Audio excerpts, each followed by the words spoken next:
Okay, so here we are. We arrived at Arbor Park, and Sophie's already pooed, which is great.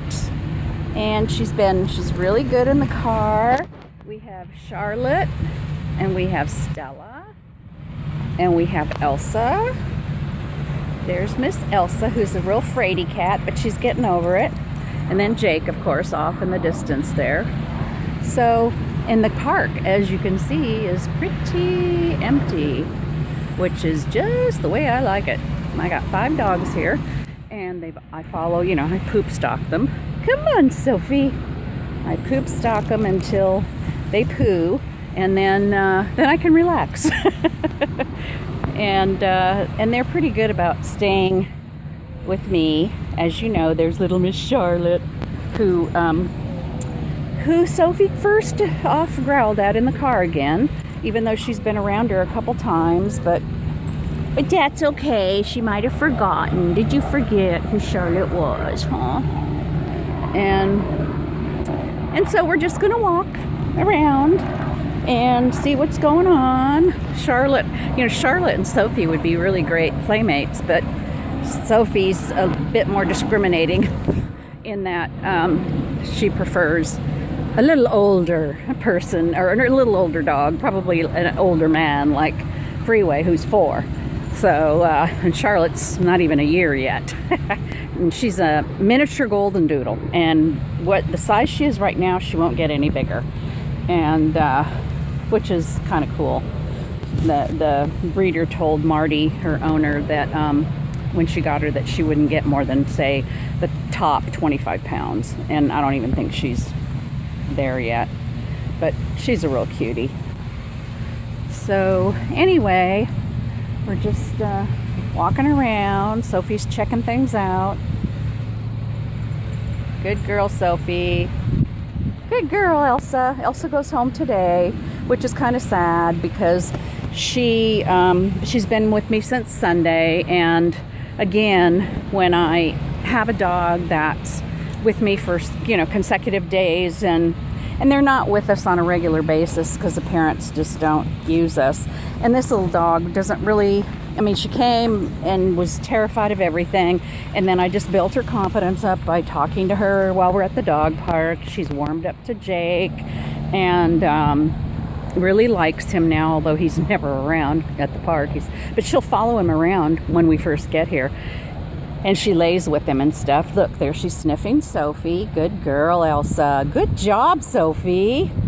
Sophie tolerates her. But anyway, having her like 4 days and then I have to give her back, I just feel like, the work I did with her is all for naught, because the owners only take her out for a walk around their building in Leisure World, and then, and they never take her to the dog park.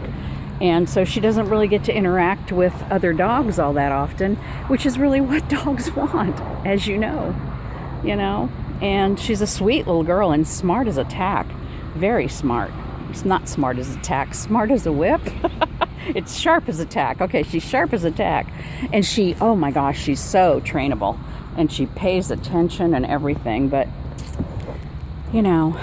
not all owners are like you and me and others like Stella's parents, that, and maybe they can't afford it. That might be the reason as well.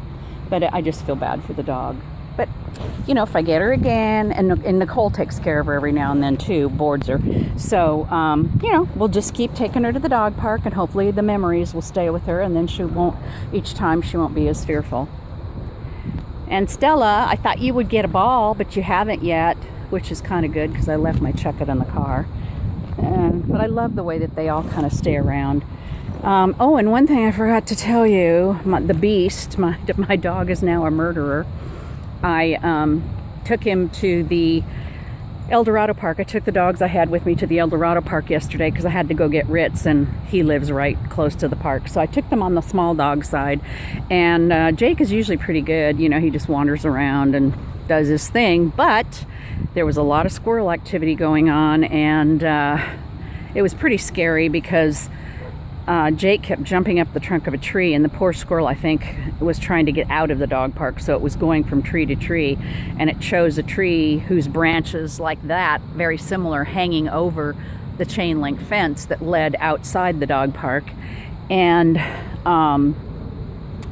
the squirrel decided to make a run for it, and Jake jumped up the chain link fence, and I was, you know, I it wasn't that I didn't have my eye on him, but it was like, you know, there was nothing he was doing or that I knew he was doing, and this man was like talking my ear off about his dog and how it had diabetes and how he has to give it insulin and blah blah blah. And then I hear this screeching sound, and I look over and people are going, "Oh no!"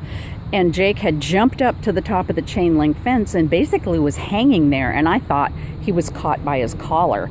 And I just went, oh my God. And I got up and started running over there to him. But a man got there before me, thank God, and pulled him up and got him down.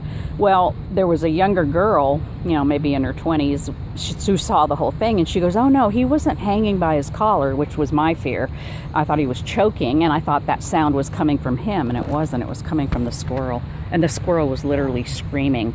And she said when the man got up to Jake, Jake was holding on with both his front paws onto the squirrel, you know, hanging on the fence, because the squirrel was clinging to the tree and Jake was trying to still get him. So anyway, when the man got a hold of Jake, it made him open his mouth and let the squirrel go, and the squirrel ran off into the trees. But when I got Jake down on the ground, there was, I hate to gross you out, but there was blood all over his face and his mouth. Sophie, Charlotte, easy. Sophie, good girl. Oh, there, I shouldn't say to those dogs, they're not mine. Okay, good job, Sophie, good job. Good job, girl. Very good. Let's keep walking. Come on, let's walk. Let's walk. Good job, good job. So anyway, when Jake was pulled down from the fence, and this is becoming a very long video, and I'm sorry, he had blood all over his face and his mouth and his nose, and I thought, oh my God.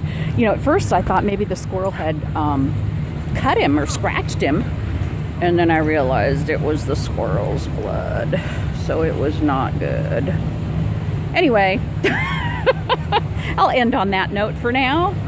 Good job, Sophie. Good job, baby girl. No. Easy, Sophie, easy. Very good. You let that little puppy, that young pit, come up and get right in your face. Sophie. Sophie, don't talk trash to him. Sophie, you don't need to put him in his place. It's okay. Sophie, honey, I'm talking to you. Good job. Everybody easy. Good girl, Sophie. That was pretty good. You know, she was putting him in his place because he came up to her in her face. And, you know, that was it. Sophie, leave it. Sophie, leave it. He's being submissive to you, so no worries. You big mama. Sophie's the big mama. And she puts everybody in their place. Come on, let's move away from there. Sophie, come. Let's walk. Come on. Oh, shoot. I gotta get off and watch Elsa because that black and white pit just came after her, and she's terrified. All right, over and out.